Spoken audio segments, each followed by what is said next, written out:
With the pandemic still raging, people around the world have been spending more of their time online. For children, this rise in screen time has made them more vulnerable to cyberbullying, sexual exploitation, and other risks that lurk online. What are some ways that parents can protect their children from predators on the internet? Formosa News reporter Stephany Yang gets some tips from the experts. As more and more activities have been shifted online due to the pandemic, children are faced with increased risks of online safety. The information superhighway that is the internet has made it easier than ever to make connections and communicate. But the internet can also open up a world of risk. According to the Ministry of Health and Welfare, authorities handled 909 cases of sexual exploitation in 2020.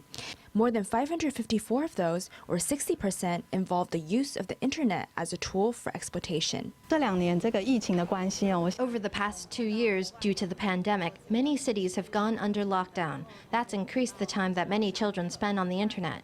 Over the years, we've seen children face big risks when they go online. Risks like internet luring, sexual extortion, cyberbullying, and personal data leakage. According to a survey conducted by Google, 41% of Taiwanese parents are aware of the internet security risks their children may face during the pandemic. However, only 22% of Taiwanese parents say they use safety settings to protect their child on the internet. That's lower than the average of 52% of parents in the Asia-Pacific region. The survey notes that the percentage of parents in Taiwan who use safety settings is relatively low. Our interpretation is that, on the one hand, Taiwan's COVID control has been relatively good, and fewer schools have switched to online learning, so parents may feel more at ease, and so they don't use those settings. Another observation of ours is that these safety settings are a relatively new feature, and parents may not have paid special attention to the rollout of these new features. To combat online child exploitation, Google has unveiled new tools such as YouTube Kids, an independent streaming video service designed for parents and children. The app provides services such as filtering of videos deemed inappropriate for children aged 3 to 12 years old, and parental control features. There's also Family Link, a central account that parents can use to set up child accounts for their kids to help them find suitable content, manage their app downloads, and control device usage time.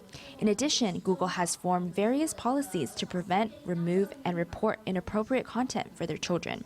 In 2020, Google disabled more than 170,000 accounts that violated the child sexual abuse content policy and removed more than 540,000 child sexual abuse content URLs from the Google Search Index. Across Google and YouTube, we have been trying very hard to combat what has been called child sexual abuse content.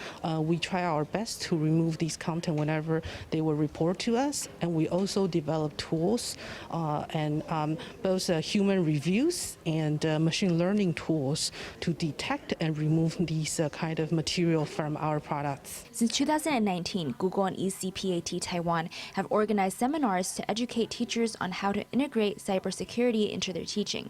So far, more than 500 elementary schools and more than 1,000 teachers from 20 counties and cities across Taiwan have participated. This year, there will be 6 courses to help teachers integrate the concepts of cybersecurity into their classrooms. Classes is online courses, and we will provide a link for registration, and it's free for every teachers who would like to join. The training is about online safety and sexual exploitation of children online.